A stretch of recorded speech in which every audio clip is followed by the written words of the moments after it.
Hello friends, আজকে আমরা use of some সাম এই শব্দটির ব্যবহার শিখব।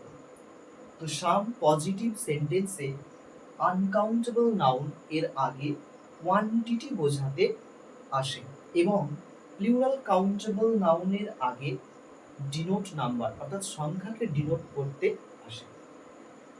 আই হ্যাভ সাম ওয়াটার, এখানে water uncountable noun.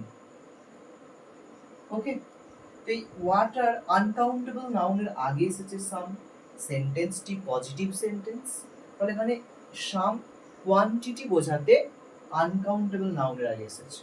Okay, I have some friends, এখানে ফ্রেন্ডস প্লুরাল কাউন্টেবল নাউন আর তার সংখ্যাকে ডিনোট করতে সাম এখানে এসেছে, সেজন্য প্লুরাল কাউন্টেবল নাউনের আগে সাম ডিনোটস করছে নাম্বার।